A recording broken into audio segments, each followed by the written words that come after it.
Hello दोस्तों, कैसे हैं आप लोग। मैं हूं आपका दोस्त गुरजीत सिंह, फिर से लेके आया हूं सऊदी अरब से रिलेटेड एक वीडियो। दोस्तों, कोरोना वैक्सीन को लेके सऊदी अरब में रजिस्ट्रेशन स्टार्ट हो चुका था, जिसके चलते आधा मिलियन लोगों ने रजिस्ट्रेशन करवाया था।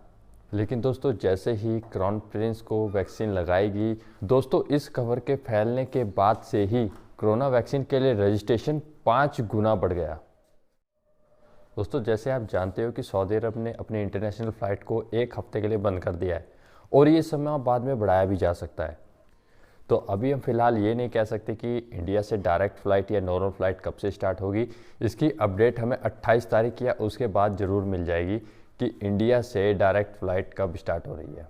दोस्तों, इस सस्पेंशन के चलते हुए सऊदी एयरलाइन ने बोला है कि जितने भी लोगों ने टिकट बुक कराए थे वो अपनी टिकट को या तो आगे ट्रांसफ़र कर लें या फिर बिल्कुल फ्री ऑफ कॉस्ट कैंसिल भी आप करवा सकते हो, जिसका कोई भी चार्ज नहीं लगेगा।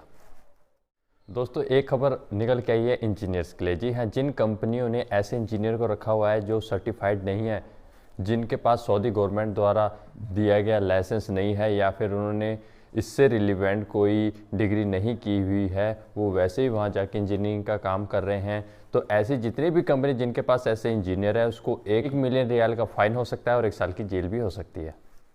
दोस्तों, हमारे बहुत सारे भाई दोस्त ऐसे हैं जो कि सऊदी अरब जाना चाहते हैं लेकिन इंडिया से डायरेक्ट फ़्लाइट नहीं है, तो वो क्या करते हैं, पहले दुबई जाते हैं, दुबई में 14-15 दिन क्वारंटाइन होने के बाद जो है सऊदी अरब जाते हैं। लेकिन अभी हाल ही में बहुत सारे ऐसे लोग हैं जो दुबई में क्वारंटाइन के लिए गए हैं लेकिन उनके पास फंडिंग नहीं है, यानी उनके पास पैसा ख़त्म हो चुका है, रहने खाने की भी दिक्कत आ रही है, जिसमें ज़्यादातर साउथ से लोग बताए जा रहे हैं जो कि केरला से बिलोंग कर रहे हैं। तो दोस्तों, इनको जो है फ्री ऑफ कॉस्ट एकोमोडेशन यानी रहना और खाना प्रोवाइड कराया जा रहा है। तो इंडियन कल्चर फाउंडेशन ने टाई अप किया है आशा ग्रुप के साथ। आशा ग्रुप एक कंस्ट्रक्शन फर्म है, उसके साथ कोलैबोरेशन किया है और इन सब लोगों के रहने और खाने का जो है फ्री में इंतज़ाम करवाया गया है। बाकी जो अब मैं बात करने जा रहा हूँ दोस्तों, वो न्यूज़ ऐसी न्यूज़ है जो हर एक व्यक्ति को जाननी चाहिए, चाहे वो सऊदी अरब में रह रहा है या फिर सऊदी अरब आने वाला है, क्योंकि हमारे हक के बारे में हमको मालूम होना बहुत ज़्यादा ज़रूरी है। तो पहले क्या होता था कि कोई भी कंपनी होती थी, एक कमरे में जो रिहाइश होती थी 2, 3, 4, 5, 5, 6 लोगों को रखती थी। उनके नहाने का कैसा है या सुबह सुबह फ्रेश होने के लिए लैट्रिन बाथरूम कैसे हैं, तो इस चीज़ के ऊपर ज़्यादा ध्यान नहीं दिया जाता। लेकिन ये कि जो कंपनियां होती थी ध्यान देती थी, लेकिन कई जगह पे ऐसे देखा गया है कि इन चीज़ों का बहुत ही बुरा या खस्ता हाल होता था। लेकिन सऊदी गवर्नमेंट ने अब रूल निकाल दिया है। म्यूनसिपैलिटी ने क्या कहा है, उन्होंने कहा है कि जितनी भी कंपनी जिसके पास 20 से ज़्यादा वर्कर हैं उनको सऊदी गवर्नमेंट से एनओसी लेनी होगी, परमिट लेना होगा। तो जितनी भी ऐसी कंपनी हैं जिनके पास 100, 200, हज़ारों के हिसाब से लोग हैं, उनको एनओसी लेनी होगी, जिसके अंदर कंडीशन होगी कि आप एक कमरे में कितने लोगों को ठहराएंगे, एक आदमी को एक कमरे में कितना स्पेस देना है, उनके लैट्रिन बाथरूम कैसे होनी चाहिए, उनकी किचन कैसी होनी चाहिए। बाकायदा म्यूनसिपाल्टी के लोग आएंगे वहाँ पर, चेक करेंगे कि क्या वाकई में ही ये सब चीज़ें अच्छी हैं, उसके बाद ही सर्टिफिकेशन दिया जाएगा।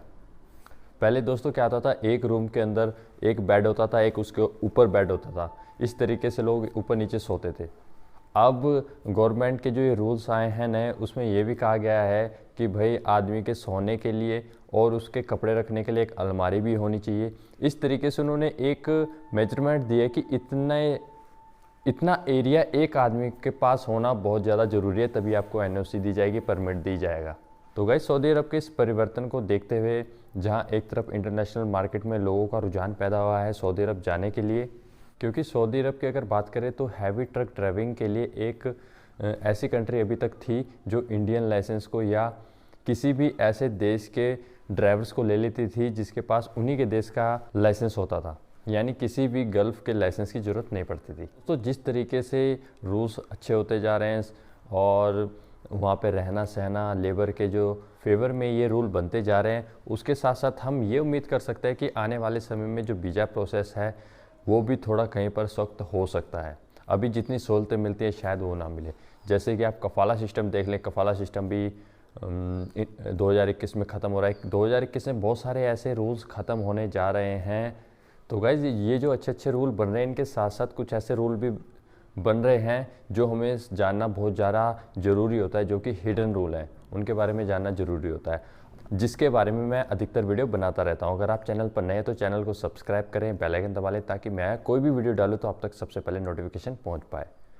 आपको किसी भी तरीके की जानकारी चाहिए, आप हमारा टेलीग्राम ग्रुप ज्वाइन कर सकते हैं, हेल्पलाइन मिस्टर सिंह ब्लॉग, और डिस्क्रिप्शन में लिंक है, वहाँ से भी आप ज्वाइन कर सकते हैं। इंस्टाग्राम पे मुझे फॉलो कर लीजिए, mister Singh blogs user name है।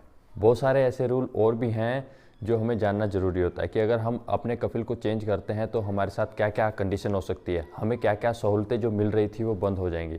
इस तरीके की बहुत सारी चीज़ें हैं जो हमें जानना बहुत ज़्यादा ज़रूरी होता है। ठीक है दोस्तों, तो दोस्तों आज की वीडियो में इतना ही। उम्मीद है आपको वीडियो पसंद आई है तो यार लाइक ज़रूर कर दिया करो, जिससे हमारा हौसला बढ़ जाता है। पसंद नहीं आए तो डिसलाइक भी कर दो ताकि हमको पता लग सके कि हमारी वीडियो में क्या कमी थी। आगे के लिए कोई भी सवाल है कमेंट में करें या फिर हमारे टेलीग्राम ग्रुप को ज्वाइन कर सकते हैं। मैं हूं आपका दोस्त गुरजीत सिंह, मिलते हैं एक अच्छी इन्फॉर्मेटिव वीडियो के साथ। Till then bye bye.